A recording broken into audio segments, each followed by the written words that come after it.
This time we sail to northern Iceland, where a bit of snowfall turns into more than what we bargained for.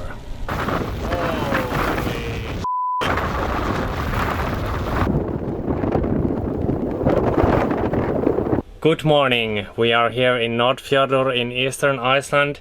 It is winter time and we have something pretty exciting in store for today and especially tonight and tomorrow.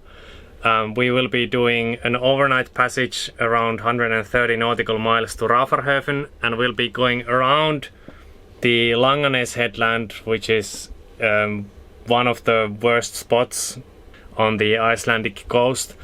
It's infamous for its currents and waves and so on. It's a place where the currents clash against each other. And then tomorrow there is a big low pressure coming, so we need to be somewhere safe and tied up by that, and we hope that the Raufarhöfn harbor will give us good cover.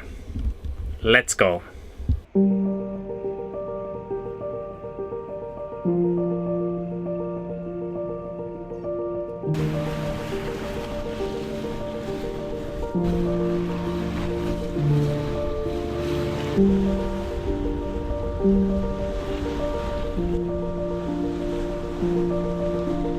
We are expecting the wind to change, so that during the night it's going to turn to come from southeast, so then we should have the wind with us and it should quickly rise up to 20 to 30 knots.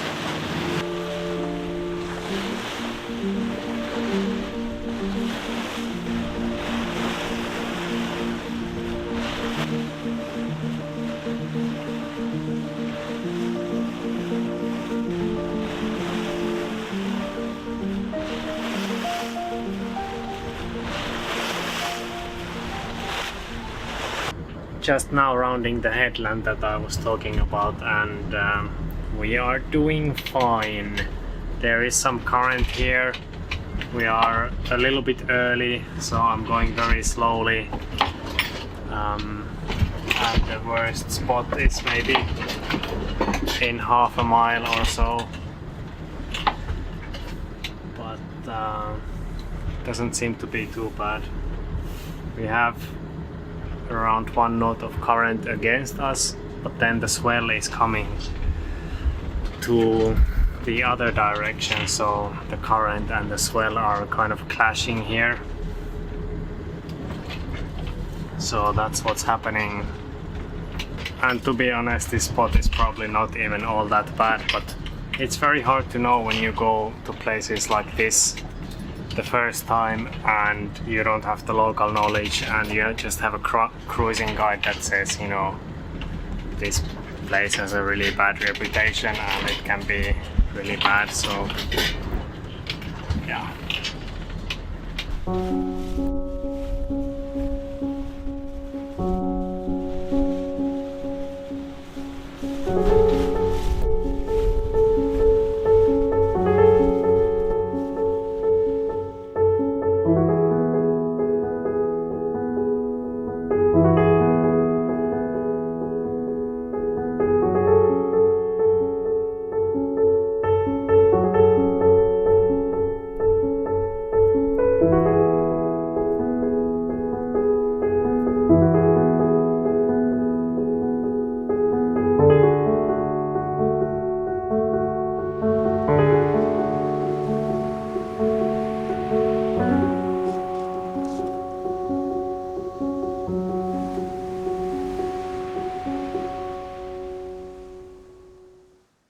Two things today. It's my birthday, so Sophie has made me a beautiful cake, and considering the conditions here inside the boat for baking a cake, I would say it's a very successful one as well. Second thing, there is another storm coming. I will show you. We are here in northeast Iceland and we have a northwest blizzard up to 23 meters per second gusts tonight, blowing snow and so on. So that's around 40-50 knots in gusts. That's not too bad yet, but where we came from earlier in eastern Iceland, it's saying violent wind gusts up to 40 meters per second. I'm glad that we are not there anymore, but we will probably get to experience that at some point.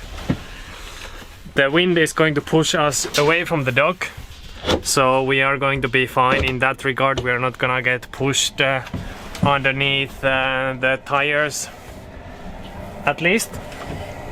And here outside it has already started snowing, and I'll show you some of our preparations. So we have our thick dock lines that we have added, 28 millimeters I think, and it's mostly to protect against shave, you know. Like this line, it's almost too thick. The problem with line of this thick is that it's not going to stretch very well, but it's gonna be able to take a lot more shave. And then here, where we have some thinner lines, I'll show you one trick. So this is our stern line, or one of our stern lines, and we use this thin PVC hose that protects this rope here now from shave. And obviously it's a little bit too thin, but the advantage is that you can tie it into the knot, and then this is what keeps it still. So if you have like a long length of this, then you can slip it on the rope and you can tie it into the knot, and that's like really easy way to keep it from moving. Because the problem that you have with this normally, that it's not gonna stay still, or you have to have some kind of a complicated system to keep it in one place. It's starting to feel like winter here. I hope we get a lot of snow.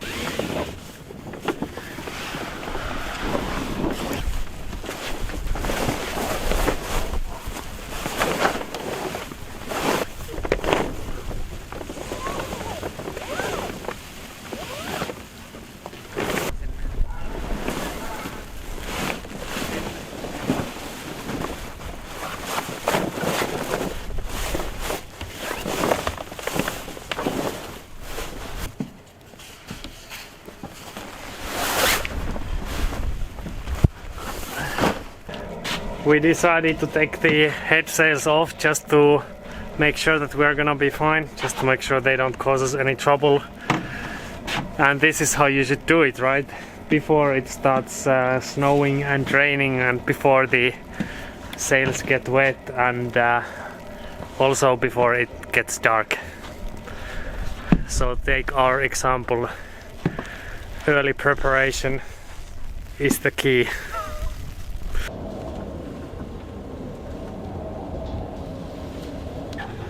So I'm inside, and here let's take a look through the leeward side windows. Open the curtains. Oh, what's that? Can't see shit. Snow.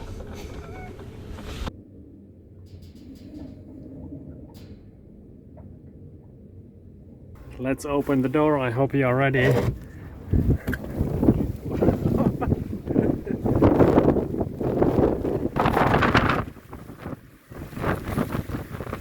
This is what it looks like.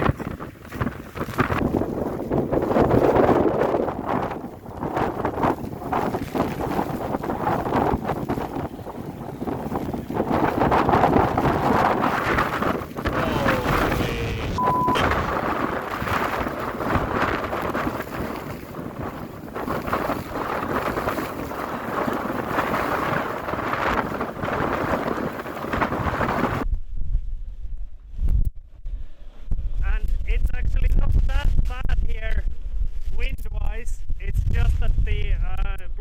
snow is making it look way worse than it is.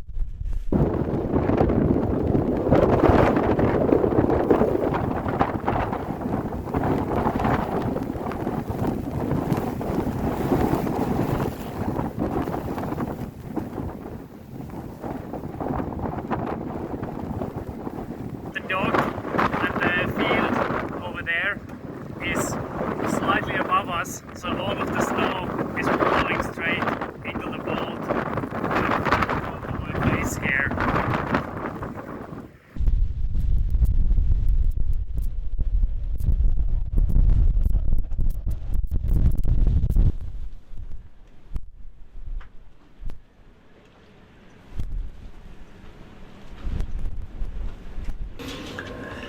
Well, I did my job. I got the blizzard on camera. Now I'm just gonna stay inside and watch it from here.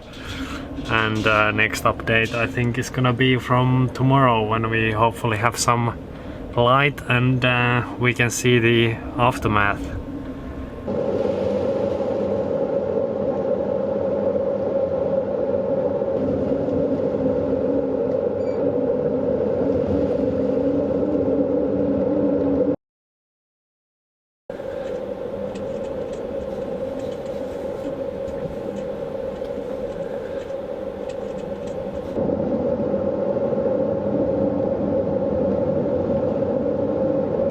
It's a new day and things are looking a little bit different now. There's actually a little bit of sunshine, but yeah, there's a little bit of snow as well. It actually didn't snow that much. There's just some snow drift here on the leeward side of the boat. Otherwise just a couple of centimeters of snow. And the weather is getting a little bit warmer again, so the snow is packing down and slowly starting to kind of melt in the relatively warm wind.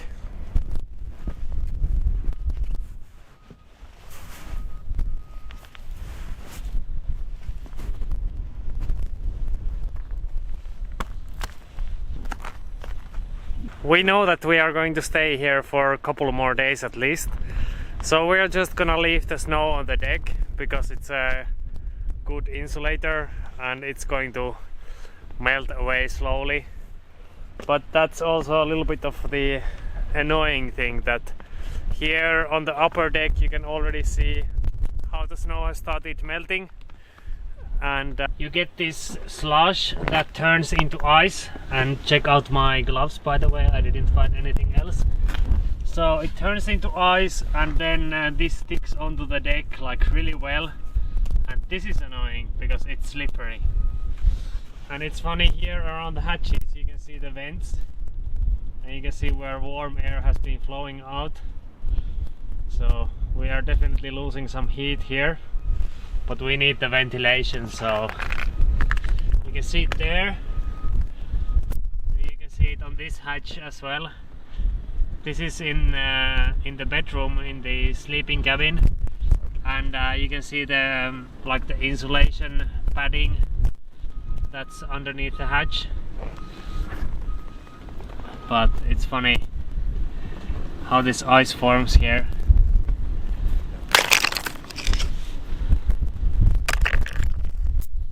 You can see the spots that are better insulated than others. There where we have the ice, it's not so well insulated because it has melted, and here where you can see the grid, it's insulated better because the snow hasn't been melting.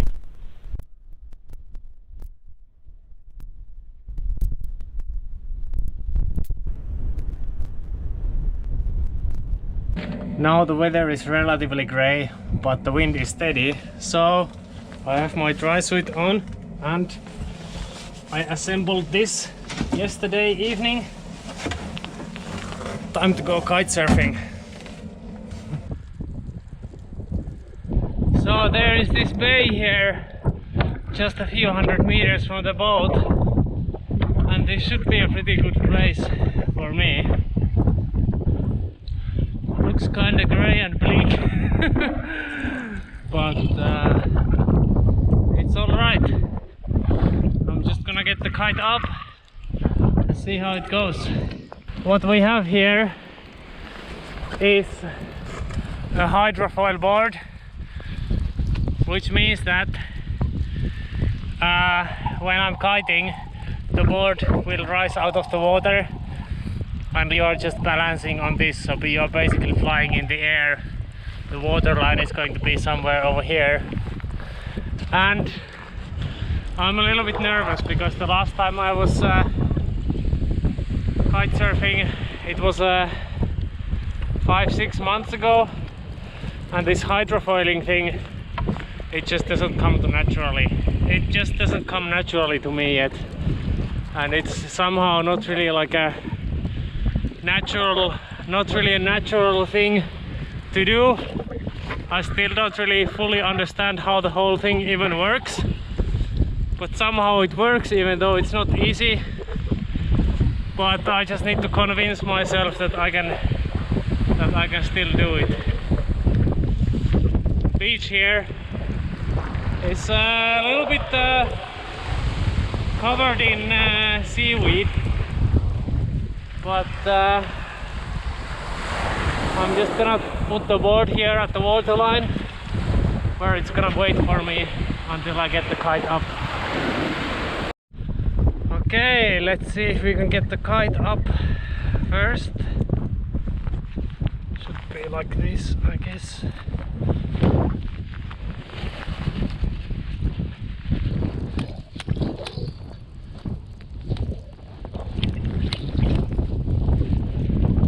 Yep.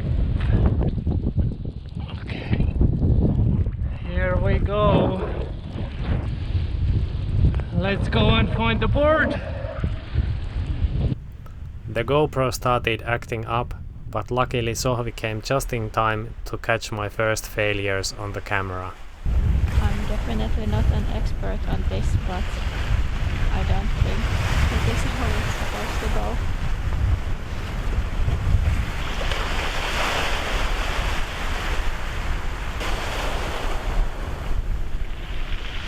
Liian pieni leija. Näyttää ihan hirveältä. Ei pääse. What's up? Mahtavaa, mahtavaa. Let's try the other kite.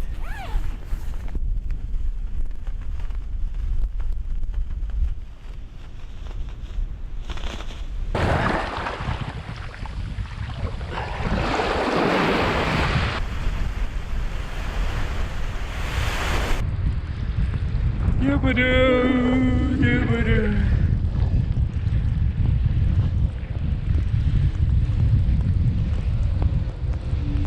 It was hard first, but now it's all right.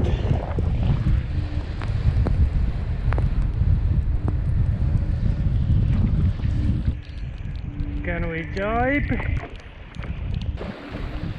Yes. I'm slowly getting used to hydrofoiling, but flying above the water is still a strange feeling. Your board is not hitting the water at all, and you are not leaving any kind of wake whatsoever. The only sound you hear is the slight vibration of the foil and your own heavy breathing.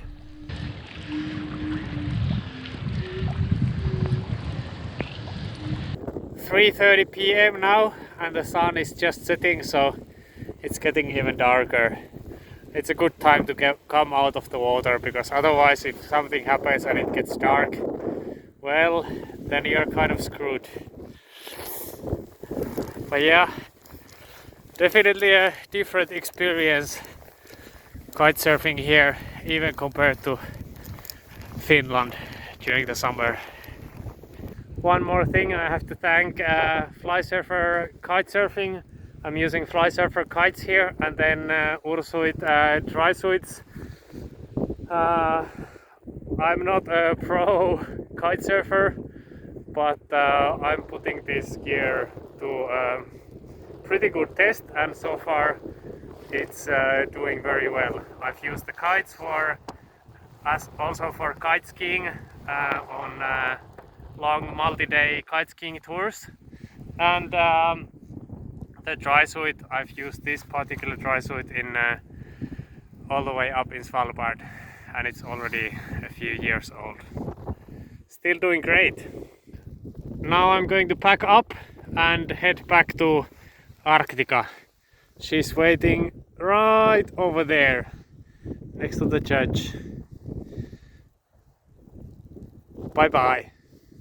Hello from the editing corner. I have a big announcement to make, but first of all I wanted to say that it's great that it's winter again and we get back to the winter footage and kind of back to where it all began for this channel.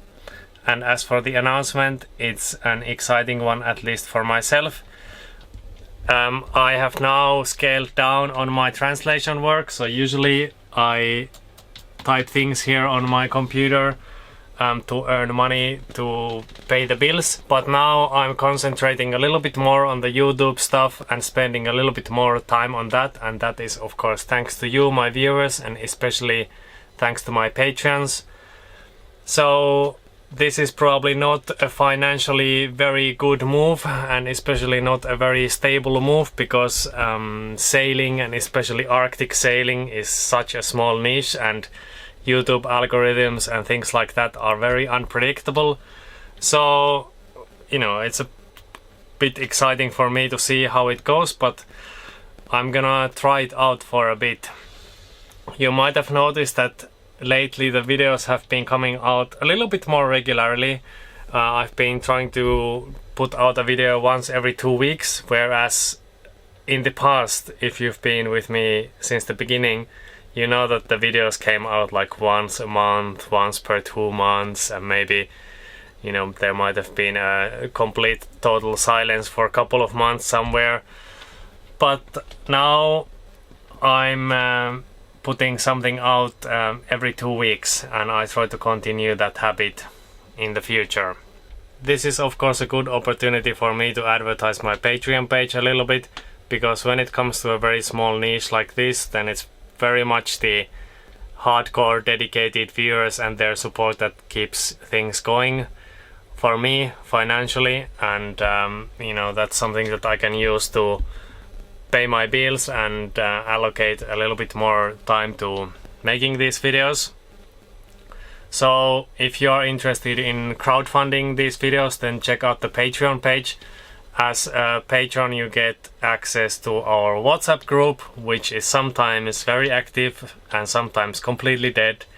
And then we have tracker on Google Maps that shows all of the locations that we've been to, and also all of the, you know, all of the anchorages, all of the harbors are marked down, and their names and sometimes short descriptions, and it also shows where each of the episodes has been filmed. So that's, I think, quite interesting, and that's also something that I look at every now and then. I look back at that and kind of go through these locations.